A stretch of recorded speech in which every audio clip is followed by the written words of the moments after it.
สบายดี คลิปนี้จะมาแนะนำวิธีการตั้งวันแคสของ BCL1 ก่อนอื่นให้เรากดเข้า BCL1 ไปก่อน แล้วก็เข้าไปเนาะเข้า BCL1 ไปเลย มาก็จะเห็นตัวนี้แมน Master Card ที่ตั้งแล้วเนาะอันนี้ตั้งก็จะเห็น แต่ถ้าบ่ทันเคยตั้งก็จะบ่เห็นตัวนี้ตั้งไว้สำหรับสำรับค่ายิงโฆษณาอย่างต่างๆแต่วันแคสเนาะวันแคสนี่เป็นบริการใหม่สำหรับ BCL1 กดเข้าไปเปิดเลย เปิดแล้วก็ยืนยันใบหน้ากดเข้าไป กรุณาปฏิบัติตามคำแนะนำจัดใบหน้าให้ตรงกับขอบที่กำหนดหันหน้าไปทางขวาและหันกลับคืนดีไลน์ภาพตาดีไลน์หันหน้าไปทางซ้ายและหันกลับคืนดีไลน์มาฮอดขั้นตอนนี้เขาก็ใส่เบอร์โทรของเราเข้าไป เพื่อยืนยันเขาเจ้าให้ใส่เริ่มต้น20 5969 3965กดเข้าไป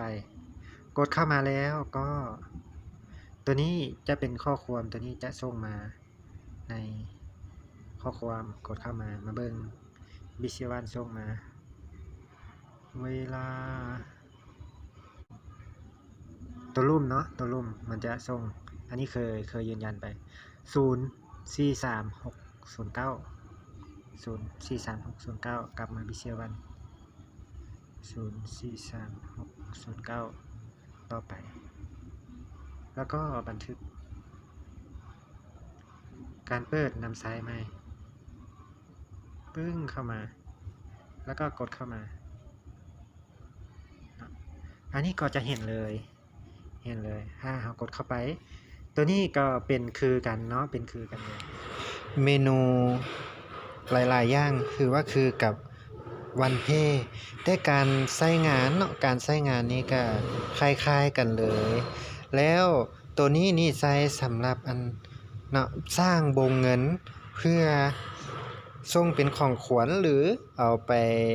สำระค่าโทรศัพท์ค่าน้ำค่าไฟได้คือกันกับวันเพเนาะอันนี้ก็คือมันสามารถส่งของขวัญให้กันได้โดยผ่านตัวนี้เนาะคล้ายๆคูปอง